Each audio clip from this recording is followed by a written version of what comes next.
नेपाल में सत्ता परिवर्तन से भारत को क्या लाभ। भारत नेपाल का जो बॉर्डर है ओपन है। आप जाएंगे तो आपको अब वीजा नहीं देना है यदि आप भारतीय हैं तो। मैं महाराजगंज से हूँ। मैं एक बार नेपाल जा चुका हूँ मोटरसाइकिल से। ओपन बॉर्डर है। सोनौली बॉर्डर का नाम आपने सुना होगा। तो वो एकदम खुला है। आप जाएंगे वहाँ पे सेना के जवान तैनात रहेंगे। पूछेंगे इशारे में तब बताएंगे कि हम जा रहे हैं घूमने। आपको भंसार बनवाना पड़ेगा कागज गाड़ी का किराया घूमने के लिए। नेपाल में सत्ता परिवर्तन हुआ है। हमारा बॉर्डर बंद हो गया था जब वहाँ पे शोर शराबा प्रदर्शन हो रहा था। बहुत सारे युवा प्रदर्शन कर रहे थे नेपाल सरकार के केपी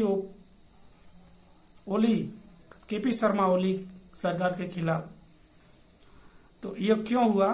केपी शर्मा ओली भारत विरोधी थे ऐसा माना जाता है अभी। अब तो इस्तीफा दे दिया उन्होंने दबाव में आकर। उनके पास कोई विकल्प नहीं था कि जब सारे युवा और युवतियां, क्या उनका नाम था जो क्रांति उन्होंने की, जेन जेट जो क्रांति थी, सारे क्रांतिकारी संसद में घुस गए और संसद को आग के हवाले कर दिया। ऐसा पहली बार हमने देखा है किसी संसद को जलते हुए। शायद आपने भी पहली बार देखा होगा। इससे सत्ता परिवर्तन हुआ। इससे भारत को क्या लाभ? याद है आपको तियानजिन मीटिंग जब हुई थी चाइना में, शंघाई कोऑपरेशन ऑर्गेनाइजेशन की, तो वहाँ नेपाल की प्रधानमंत्री केपी शर्मा ओली शिकायत भारत का कर दिए थे चीन से कि आप लिपुलेख दर्रे के तहत भारत से व्यापार मत करिए। तो चीन ने तुरंत उसकी प्रतिक्रिया दी कि देखिए लिपुलेख दर्रा, काला पानी और लिम्पाधुरा, ये जो तीनों पॉइंट हैं, ये आपके अर्थात नेपाल के और भारत के बीच की द्विपक्षीय मामला है। इसमें चीन कोई हस्तक्षेप नहीं कर सकता। तो केपी शर्मा ओली वही हैं जो अब इस्तीफा दे चुके हैं और उनकी जगह सुशीला कार्की, अब हम भोजपुरी में उनको काकी लोग कहते हैं, तो कार्की नेपाली हैं। तो सुशीला कार्की ने पदभार संभाल लिया है। अंतरिम सरकार, ये पूर्ण सरकार नहीं है, अंतरिम सरकार का इन्होंने प्रधानमंत्री नियुक्त किया गया है। देखिए नेपाल में जो राष्ट्रपति होता है वो मुखिया होता है, इसलिए सरकार गिरी नहीं। केपी शर्मा ओली अर्थात प्रधानमंत्री के त्यागपत्र के बावजूद नेपाल में सरकार नहीं गिरी, और क्योंकि राष्ट्रपति मुखिया होता है। यदि भारत में प्रधानमंत्री नरेंद्र मोदी इस्तीफा देते हैं तो सरकार गिर जाएगी भरभरा कर। लेकिन इसके उल्टा नेपाल में है। तो हम ये बात करेंगे कि सुशीला कार्की का भारत को क्या लाभ मिलेगा। देखिए सुशीला कार्की स्पष्ट रूप से हिंदी बोलती हैं। उन्होंने अपना post graduation Banaras Hindu university से किया है, BHU से। और भारत नेपाल बॉर्डर के से जस्ट 32 किलोमीटर अंदर उनका घर है। अब तो काफ़ी ज़्यादा 65-70 साल उम्र हो गया है उनका, लेकिन वो भारत को अच्छी तरह जानती हैं। उनके मस्तिष्क में यादें बसी हुई हैं। वो BHU के हॉस्टल उनके मस्तिष्क में है, जिस छत पर वो सोती थी गंगा के किनारे, वो ताजी ताजी रात को हवा आती थी। वो उनकी सहेलियां बनारस हिंदू विश्वविद्यालय के छत पर, यानी काशी हिंदू विश्वविद्यालय के छत पर सोती थी। अक्सर स्टूडेंट सोते हैं। आपने भी जब अपने छात्र जीवन में हॉस्टल में रहा होगा तो आप ग्रीष्म ऋतु में बहुत ज़्यादा गर्मी होती थी क्लास में, या फिर लाइट कट जाती थी, तो आप छत पर जाते होंगे, तो छत पर भी आपने सोया होगा हॉस्टल के। तो उनका वो जिक्र करती हैं। तो पहली बात, वो पूर्णतया भारतीय मूल की हैं और उनको भारत से बहुत ज़्यादा लाभ होगा। और इससे पर केपी शर्मा ओली थे, वो थोड़ा सा भारत विरोधी थे, थोड़ा सा, पूरा नहीं। तो हम ये चर्चा करेंगे कि क्यों नेपाल में केपी शर्मा ओली को त्यागपत्र देना पड़ा। ये जो राजनीतिक पार्टियां हैं नेपाल में, वह एक नेपाली कांग्रेस है, एक केपी शर्मा ओली की पार्टी की राजनीतिक पार्टी है। तो ये पार्टियां संविधान के अनुसार कोई काम नहीं करती थी, ऐसा वहाँ के युवकों युवतियों का दावा है। ये अपने पार्टी के इच्छा अनुसार काम करती थी। जो पार्टी तय करती थी वही कार्यक्रम होता था। चाहे कोई प्रोजेक्ट बनाना हो, सड़क बनाना हो, घर बनाना हो, या कोई और इंजीनियरिंग काम हो, वो सब पार्टी की इच्छा के अनुसार, पार्टी के बनाए गए नियमों के अनुसार होता था। तो इसी को लेकर सोशल मीडिया साइट पे जैसे फेसबुक, यूट्यूब, इंस्टाग्राम, व्हाट्सएप इत्यादि पर लोगों का विरोध प्रदर्शन शुरू हुआ। सोशल मीडिया साइट पे शुरू में लोग अपने प्रतिक्रिया देने लगे कि अच्छा काम नहीं हो रहा है। तो और उसमें कुछ युवा युवतियां भी ऐसे कमेंट करते थे जो सरकार को अच्छा नहीं लगता था। तो इसको लेकर सरकार कोर्ट गई।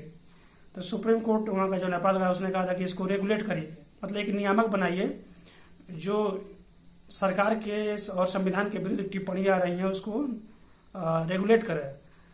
तो उन्होंने उसको नियम न बनाकर, वहाँ की संसद ने नियम न बनाकर सीधे सीधे जितने भी सोशल मीडिया साइट हैं, 26 सोशल मीडिया साइट को बैन कर दिया, एकदम प्रतिबंध लगा दिया।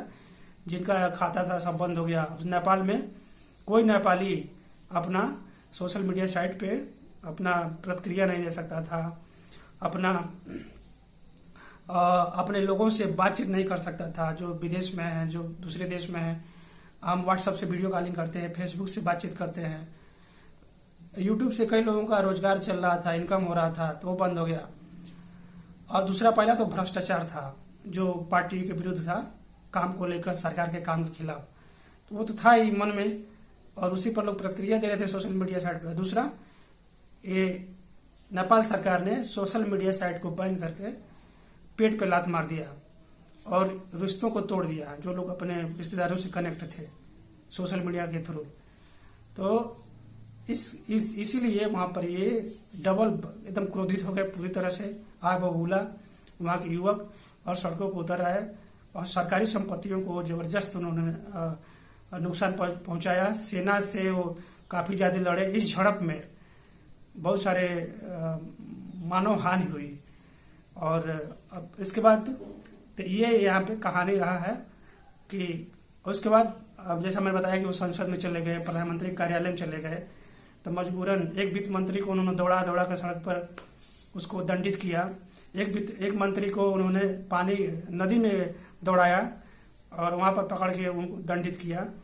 तो मजबूरन प्रधानमंत्री को इस्तीफा देना पड़ा और उन्हीं जेन जो क्रांतिकारी समूह है, उन्हीं लोगों की मांग पर सुशीला कार्की जो पूर्व न्यायाधीश रही हैं नेपाल में, पूर्व न्यायाधीश थी, और जैसा मैंने बताया कि भारत से उनका संबंध है, तो उन्हीं को नियुक्त किया गया प्रधानमंत्री के रूप में।